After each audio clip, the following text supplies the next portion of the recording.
Is the Connecticut real estate market cursed on Friday the 13th? Hey, this is Dave with the Bold Oak Realty Group. Welcome to my weekly real estate market update. Today is Friday, October 13th. Beautiful day out there. It's supposed to rain tomorrow. And can we have a conversation about this rain on the weekend thing?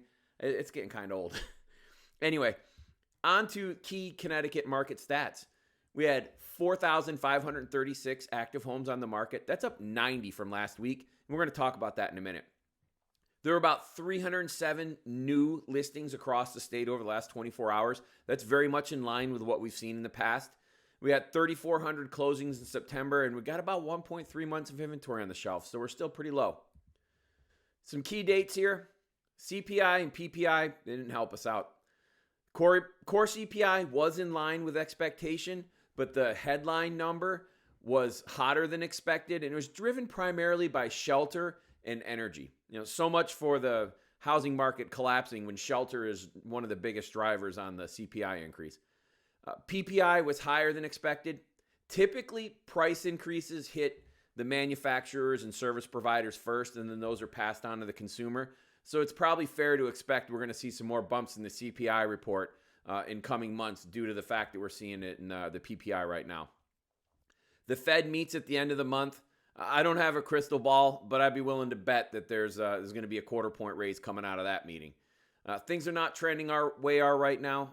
Hopefully, the PCE report at the end of the month gives us a little bit of light at the end of the tunnel. We'll see how that plays out. Stepping back from all that data, let's take a little bit bigger picture here. There's a potential trend developing. I want to keep an eye on this. So inventory in Connecticut went up by almost 100, it was 90, by almost 100 houses over the last week, and it's been creeping up a little bit. Now, we didn't see like a huge number of new listings. What we saw is fewer houses go under contract. I want to be very clear. I want to emphasize this could just be a timing thing. This just could be something related to normal variation in the market. But it's of interest. It caught my eye, so I want to keep an eye on it. As I mentioned last week, we're getting closer to winter, and the real estate market typically does slow down in the winter. So let's see how that plays out. There's no reason to sound any alarms that the housing market's crashing. It's the end of the world, but we do want to keep an eye on things. And it might just be that enough buyers have tapped out and said, you know what, I'm just going to wait that demand will start to drop back into line with supply, which is actually good for the buyers that are still in the market. It's a little bit less competition. The primary mortgage market survey, we remain in that mid 7% range. We had a little bit of dip earlier in the week. It popped back up. The instability in many places around the world, including the Middle East now, does not help. The CPI and PPI reports show that inflation is sticking around, and it's pretty sticky. The Treasury held a scheduled sale of 30-year Treasury bonds, or auction rather, of 30-year Treasury bonds, and saw pretty light demand. What resulted is that yields ended up getting pushed up in order to get those sales done. As Treasury yields go up, so do mortgage rates. So there's some downside related to that. It's not a good thing there.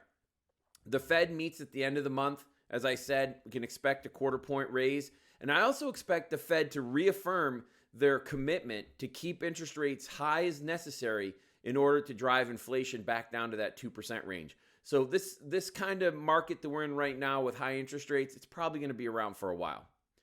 Demand may be easing relative supply. I'll keep an eye on that. Is the Connecticut real estate market crashing? No. Full stop. I hear comments about impending crash all the time. It's opinion. There's no data that backs it up. It's just conjecture. Median home prices are up 8.7% during the last year. This is during the same time that people have been predicting quite frequently that the market's going to crash. That's all I need to say there. Bottom line, people live their lives. When they need shelter, they buy or they rent. When they need to move to a new location, they sell or they vacate the rental that they're in. Until people no longer need shelter, there will always be a real estate market. There are always good deals and bad deals within those markets. Sometimes there's more of one and less of another. When you get advice from people about the real estate market, just check their credentials. If they bought a house 25 years ago, they probably know just a little bit less about the real estate market than someone who's done 25 deals in the last year. As an example, I have an offer in on a fire damaged house right now. Hopefully, I'm going to find out today whether I get it or not. If I get it, I plan to renovate it and rent it out. I'm doing this at the top of the market because the numbers make sense. Of course, there's risk. There's always risk, no matter what you do. You have to weigh the risk of acting versus not acting and then make your own decision, what's best for you. That's all I got for today. What do you think is going to happen in the real estate market? Comments and questions are always appreciated. Have a great day.